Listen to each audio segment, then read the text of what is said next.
بسم اللہ الرحمن الرحیم الحمدللہ رب العالمین وصلی اللہ علی محمد وآلہ الطاہرین ولعنۃ اللہ علی اعدائہم اجمعین۔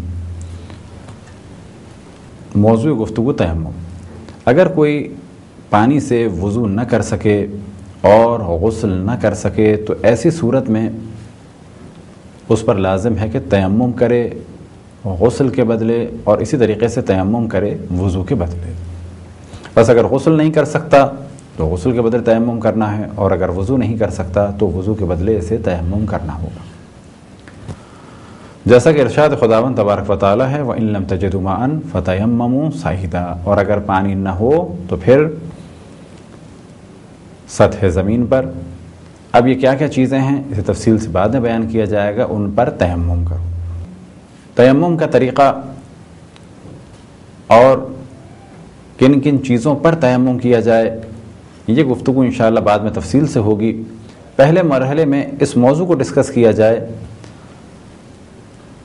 کہ کون سی ایسی چیزیں ہیں کہ جن کے بعد تیمم کرنا صحیح ہوگا۔ پہلی چیز کہ جس کے بعد تیمم کرنا صحیح ہوگا وہ یہ کہ اگر کسی کے پاس پانی نہ ہو۔ دوسری چیز یا دوسرا مورد یہ ہے کہ وضو بہت زیادہ مشکل کا سبب بنے۔ تیسرا مورد یا تیسری چیز کہ جس کے بعد تیمم صحیح ہوگا وہ یہ کہ پانی ضرر کا سبب ہو، یعنی نقصان کا سبب ہو۔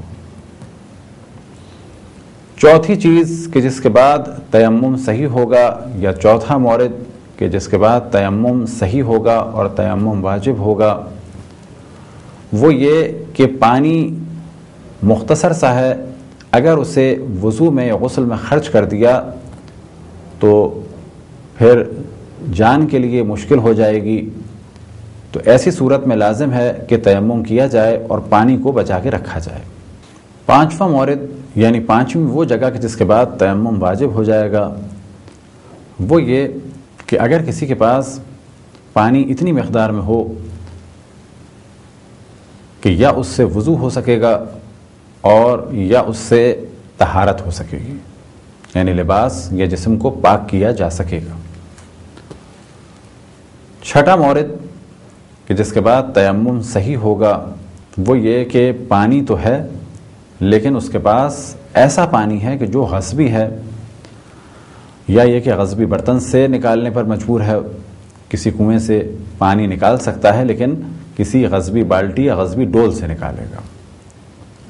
اور ساتواں مورد کہ جو عام طور پر پیش آتا ہے وہ ہے وقت کی کمی، یعنی فرض کریں کسی کے پاس فقط اتنا وقت ہے کہ اگر تیمم کرے گا تو نماز پڑھ سکے گا، اور اگر وضو کرے گا یا غسل کرے گا تو پھر نماز قضا ہو جائے گی۔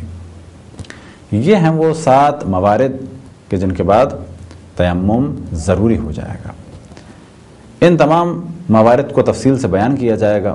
خداوند تبارک و تعالیٰ سے دعا ہے کہ بحق محمد وآل محمد ہمیں اپنے رسول اپنی حجتوں خصوصاً امام زمان علیہ السلام کی معرفت اور اطاعت کی توفیق عطا فرمائے۔